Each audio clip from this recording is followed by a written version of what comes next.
أسباب ترك الدين تختلف كلياً عن أسباب الوصول للإلحاد. على سبيل المثال، إن كان الدين يحتوي على أخطاء علمية أو أشياء غير منطقية أو مشاكل أخلاقية، هي أسباب جيدة لترك ذلك الدين، ولكنها ليست أسباب جيدة ولا حتى كافية للوصول لقناعة عدم وجود إله أو آلهة. فترك الدين شيء، والوصول للإلحاد هو شيء آخر كلياً. بهي السلسلة رح أحكي لكم فقط عن أسباب تركي لديني السابق اللي هو الإسلام. رح أخذكم برحلة مفصلة عن كل شيء مريت فيه مع الإسلام بحياتي، من لما كنت صغير لحد ما صار عمري 20 سنة، العمر يلي وصلت فيه لقناعة إنه الإسلام هو 100% صناعة بشرية.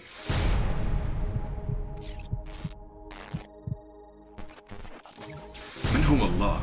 سؤال غير معتاد، لكن من حسن الحظ أنا ربيت بعائلة مسلمة ومجتمع مسلم ما فيه تعصب كتير، الشيء اللي سمح لي أسأل أسئلة، لكن اتضح معي إنه الناس المحيطة حوالي ما لها ملمة كتير بهي الأمور، فأسئلتي ما عم تجي عليها أجوبة دقيقة أو واضحة. سؤالي الأول كان من هو الله ومن أين أتى؟ فضليت أسأل على هذا الموضوع لحتى وصلت لمرحلة الناس صارت تقول لي أنت عم تكفر، ما بيجوز تسأل. والنبي عليه الصلاة والسلام هو حذر من هذا الشيء، وقال لما تلاقوا حالكم عم تسألوا من أين أتى الله، عرفوا إنه الشيطان هو عم يتلاعب بعقلكم. فأول سؤال إجاني من بعد هي الكلمة: من هو الشيطان؟ وليش عنده هالسلطة أو القدرة إنه يتلاعب بعقلي بهي الطريقة؟ الواضح إني أنا ما بعرف كتير بهي الأمور ولازمني كتير معرفة، والناس اللي حوالي مثل أهلي وناس بشوفهم بالشارع ما عندهم المعلومات الكافية لحتى يسعفوني. فانجبرت فوت بحلقة جامعية وأدرس معه لمدة طويلة، وبعد سنين اتضحت عندي الصورة اللي هي على الشكل الآتي. بالبداية ما كان في أي شيء أبدا، كان الله لوحده ولم يكن معه شيء. أول شيء بيخلق الماء، بعدين بيخلق عرشه على الماء، بعدين بيخلق القلم واللوح المحفوظ، وبيقول للقلم انه يكتب كل شيء بالماضي والحاضر والمستقبل. فكل ما هو كائن وما كان وما سيكون مكتوب عند الله تعالى من قبل الخلق. من بعدها بيخلق السماوات والأرض في 6 أيام، وبيخلق الجن والملائكة ليخدموه. هو الذي خلق السماوات والأرض في 6 أيام وكان عرشه على الماء. الله الذي خلق 7 سماوات ومن الأرض مثلهن ينزل الأمر بينهن لتعلموا أن الله على كل شيء قدير. الذي خلق 7 سماوات طباقا. وأخيرا خلق آدم وطلب من كل الملائكة أنه يسجدوا لآدم، وطبعا كلهم سجدوا ما عدا إبليس، تكبر ورفض يسجد لآدم. فالله عاقبه وطرده من السماء لإبليس، وجاب آدم وحطه بالجنة وحلل له كل شيء فيها.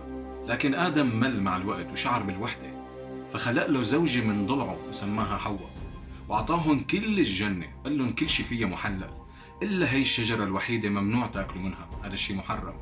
وحذرهم انه الشيطان ممكن يتلاعب بعقلهم ويخليهم ياكلوا منها، وهذا اللي حصل فعلا. اجى الشيطان وقنعهم ياكلوا من هي الشجرة المحرمة، والله غضب من هذا الشيء وجاب آدم وحواء ونزلهم على الأرض. آدم وحواء من بعدها خلفوا صبيين، قابيل وهابيل. من بعدها ترك البشر يعيشوا لمدة طويلة من دون أديان لحتى بلشوا يعملوا مشاكل، فقرر يبعث لهم موسى مع الدين اليهودي، لكنهم حرفوه. فبعث لهم عيسى مع دين جديد، الدين المسيحي، ومرة تانية حرفوه.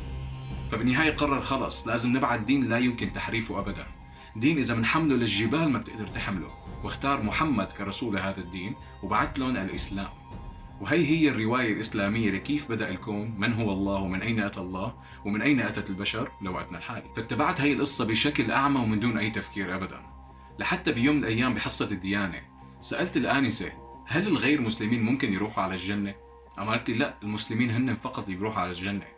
وذكرت لي الآية اللي بتقول: ومن يبتغي غير الإسلام دينا فلن يقبل منه وهو في الآخرة من الخاسرين. فسألت حتى المناح كمان ما يفوتوا على الجنة؟ قالت لي نعم، القصة واضحة جدا، إذا بتكون مسلم بتفوت على الجنة، وغير المسلم بدك تروح على النار، بغض النظر إن كنت منيح أو سيء.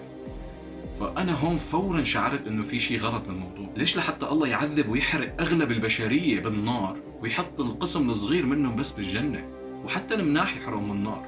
هذا الشيء غريب كتير.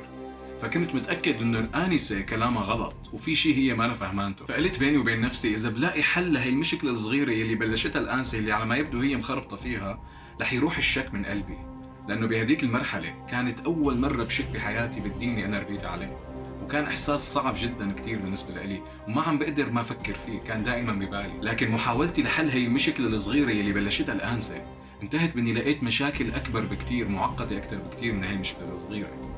المشاكل اللي حشاركها معكم بهي السلسلة بالتفصيل خطوة خطوة.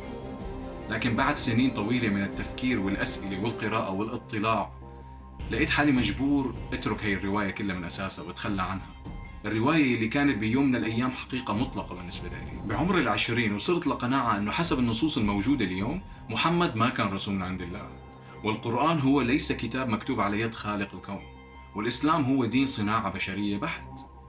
لكن بهاي الحلقة رح نشارك بس المشاكل اللي لقيتها مع الرواية تبع الخلق من بعد ما صرت أفكر بطريقة نقدية. خلونا نبلش برقم 1. شو كان الله عم يعمل قبل ما يخلق الكون؟ وليش قرر يخلق الكون بهي الطريقة ويخلق البشر فيهم لحتى يخافوا منه ويعبدوه؟ وبنفس الوقت من وين اجى هو؟ هل هو هيك اجى بالصدفة أو اجى من اللا شيء؟ هذا الشيء غير منطقي أبدا.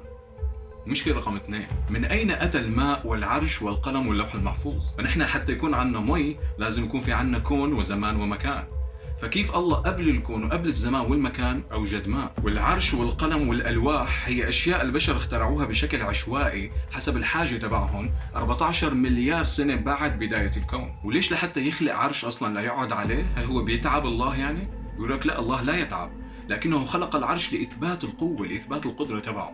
لمين؟ لإلنا نحن ما لنا شايفين عرش لحتى يثبت القوة تبعه، فأصبح لمين؟ للملائكة.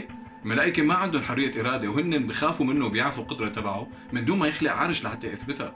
ففي شيء غير منطقي بالموضوع. وليش لحتى يخلق قلم ولوح ويكتب عليه؟ هل ممكن الله ينسى؟ هو بحاجة الكتابة لحتى ما ينسى؟ بيقولوا لا، الله لا ينسى، لكن هذه الكتابة لإقامة الحجة على البشر وعلى الملائكة. الشيء اللي بيوصلنا على مشكلة رقم 3، ليش ليخلق ملائكة أصلا؟ ليش هو بحاجة ملائكة تخدمه وتعمل له أموره؟ هو الله بيقدر يعمل أي شيء كن فيكون، فشو حاجة الملائكة؟ وليش لا يعملهم خايفين منه وما عندهم حرية إرادة، وبنفس الوقت في لهم بيت معمور بيفوتوا بيصلوا فيه، عم يصلوا له وهن ما عندهم حرية إرادة وبنفس الوقت خايفين منه؟ مثل إذا مصمم ألعاب عمل لعبة، الكاركترز طبعا ما عندهم حرية إرادة لأنه هن برنامج، لكن كل ما بتشغل الكمبيوتر بيموتوا رعبة منك وبيخافوا منك وبيصلوا لك وبيسجدوا لك وبيحمدوا بحمدك وإلى آخره. كتير غريبة، هذا الإنسان اللي بيعمل هيك لعبة بيكون عنده مرض نفسي. الله ما ممكن يكون سادي لهي الدرجة أو غريب لهي الدرجة. المشكلة رقم 4 اللي هي وين السماوات السبع والأراضين السبع؟ وينهم هدول؟ من زمان كانت معروفة الرواية بشكل موثق إنه هي السماوات السبع هي فوقنا وطباقة مثل الأراضين اللي تحتنا وطباقة، لكن وينهم هدول 7 سماوات و7 أراضين؟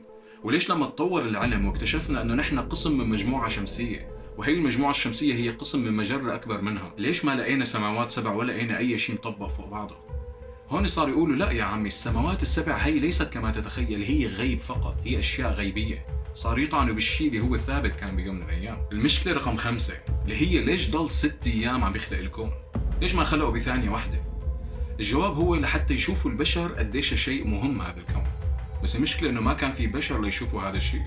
حتى القرآن بيقول ما أشهدتهم خلق السماوات والأرض ولا خلق أنفسهم. بمعنى آخر كان الله بيقدر يخلق الكون كله بثانية واحدة ويخبر البشر إنه هو شيء جميل جدا ومهم وما يستنى 6 أيام بخلقه، لأنه هو الله كلي الكمال، وإضافة قيمة زمنية للأعمال تبعه ما لازم تغير جودة نتيجة العمل.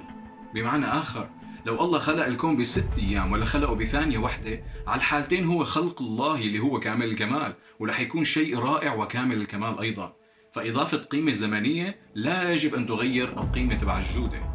لكن الواضح أنه اللي كاتب هاي الآية ما كان عنده عمق منطقي بما فيه الكفاية. المشكلة رقم 6، إذا الله خلق الجنة مخصصة لآدم ولحواء وللبشر بشكل عام، ليش لحتى يحط فيها هاي الشغلة الغريبة اللي ممنوع حدا يقرب عليها؟ إذا كتير بيحبها ليش ما يحطها بمكان تاني إذا محرمة؟ والأغرب أنه إذا هو طرد إبليس من السماء، كيف رجع إبليس أصلاً وقدر يخدع آدم وحواء أنهم يأكلوا من هاي الشجرة؟ كيف هذا الشيء صار؟ على ما يبدو الله بيهتم بأشياء غريبة وبيحطها بأماكن غريبة وبنفس الوقت ما عنده سيطرة تامة على المخلوقات تبعه. المشكلة رقم 7، من بعد ما آدم وحواء نزلوا على الأرض وتكاثروا وجابوا قابيل وهابيل صبيين، كيف تكاثروا قابيل وهابيل؟ مين نكحوا؟ ما في حل غير إنه نكحوا إخواتهم البنات، وهذا الشيء غريب لأنه هذا الإله نفسه هو مانع نكاح المحارم، نكاح المحارم حرام، فكيف تكاثروا هدول الاثنين؟ كيف نكحوا اخواتهم؟ وحتى لو سلمنا بهذا التناقض اللي ما في منه اي مهرب ابدا، كيف استمر العرق البشري من بعد ادم وحواء؟ العرق مستحيل يستمر من 2 فقط، هذا الشيء ما ممكن يصير علميا ابدا. اول شيء بدنا نحسب نسبة الذكور والاناث اللي عم تطلع من هذا النكاح تبع المحارم، اللي عم يجيب مشاكل وامراض جينية كتير، وواضح انه بهداك الوقت ما في حلول لهي الامراض او علاج لهي الامراض، فمستحيل يستمر العرق من هدول 2 فقط. اليوم في عنا حيوانات بين 20,000 ل 60,000 بالعدد، وبتنزل تحت قائمة المعرضة للانقراض، لأنه هي الأرقام غير كافية بشكل تام لاستمرار العرق. فكيف اثنين لحالهم بيقدروا يكملوا هذا العرق ويستمر ل 7.7 مليار نسمة ومن دون أي مشاكل أبدا؟ هذا الشيء غير منطقي. المشكلة رقم 8، حتى لو سلمنا بهي القصة وقلنا هن اللي تكاثروا قابيل وهابيل بطريقة معينة وكله زي العسل، ما في مشكلة. البشر اللي لمدة طويلة عاشوا من دون أديان أبدا قبل الأديان الإبراهيمية، مدة طويلة جدا، الناس عم تخترع آلهة من عندها وعم تعبد الآلهة الخاطئة وعم تصلي لأشياء غريبة عجيبة، والله تاركهم وعم يتفرج عليهم. شو ذنبهم هدول يفوتوا على جهنم؟ وهل هن رح يفوتوا على جهنم؟ الجواب هو نحن لا نعلم والله أعلم، بمعنى آخر لا يوجد إجابة. هي ثغرة من الثغرات اللي الأديان الإبراهيمية ما عندها أي فكرة كيف تجاوب عليها، فبنرميها على الكلمة السحرية تبع الله أعلم. المشكلة رقم 9، إنه بعد مدة طويلة الله قرر إنه خلص صار لازم يبعث القواعد اللي هو بده إياها لهي البشر عن طريق واحد من أولي العزم موسى، وبيعطيه الدين اليهودي اللي هو من عند الله، قواعد الله، أفكار الله. لكن البشر بطريقة معينة بيقدروا يحرفوا هذا الدين، ما عنده أي فكرة كيف. الحل الوحيد لحتى نحل هي المشكلة أنه نبعث لهم دين تاني مع رسول تاني فيه قواعد مختلفة.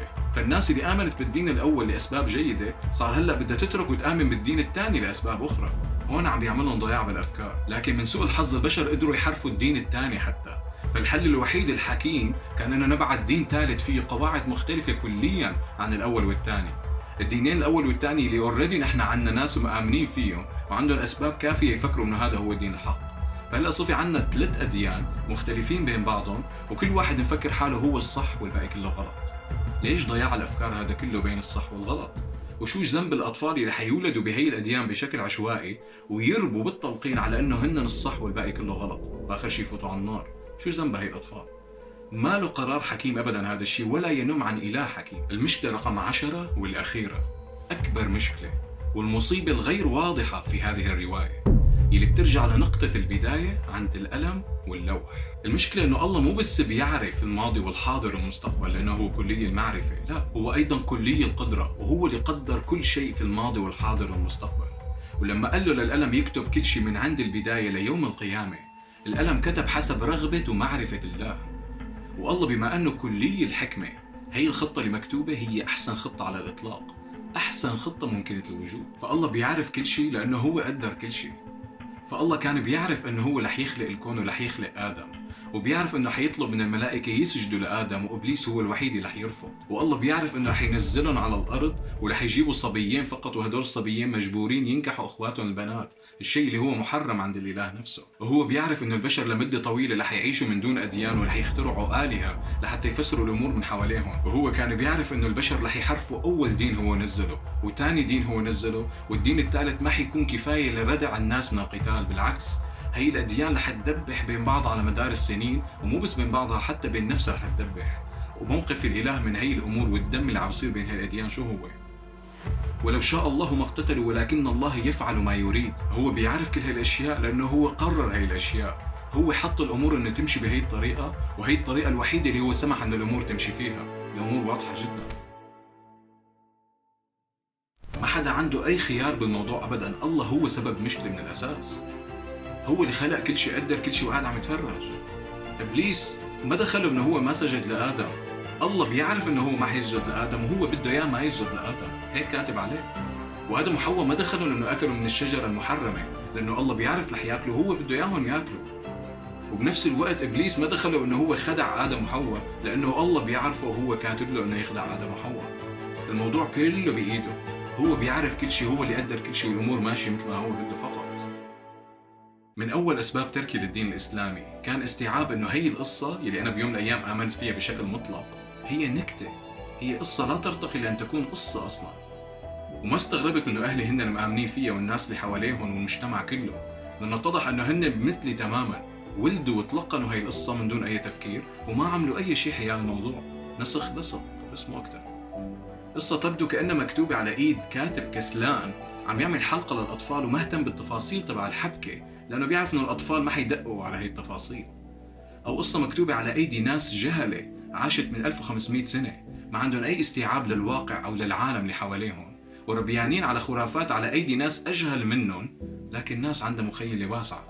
هيك تبدو القصة صارت لي. وبعرف إنه كثير ناس رح تكتب لي بالتعليقات الكلمات المعتادة تبع الله، علم الله لا يغير الأحوال، أو الأستاذ والتلميذ، هذا المثال الفاشل اللي هو الأستاذ لا خلق الكون ولا خلق التلميذ ولا بيعرف التلميذ شو عم يعمل بالبيت إلى آخره. رح أختصر عليكم الموضوع أصدقائي، العالم اللي حابة تعمل ردود على هذا الفيديو. الموضوع كتير بسيط وهو واحدة من اثنين: يا أما الله كتب الأشياء وبيعرف كل شيء شو رح يصير لأنه هو كتبها وقدر هي الأشياء، يا أما الأشياء مكتوبة على اللوح المحفوظ خارج معرفة الله وقدرة الله، بمعنى آخر مكتوبة من كيان أقوى أو كيان خارجي. واحدة من اثنين، لا ثالث لهما. بالنهاية عندي تذكير صغير عم بنساب الفيديوهات السابقة: لا تشاركوا هذا الفيديو لأنه ممكن يكون له تأثيرات سلبية على حياتكم، أو كونوا حذرين بالمشاركة تبع هاي الفيديوهات. فيكن تعملوا لايك على الفيديو، فيكن تكتبوا تعليق باسم وهمي، ما في مشكلة، لكن المشاركة كونوا حذرين فيها. هي خلونا نسميها think before you share. وتذكير آخر قبل ما أروح: حبوا بقلبكم بس فكروا بعقلكم. Peace.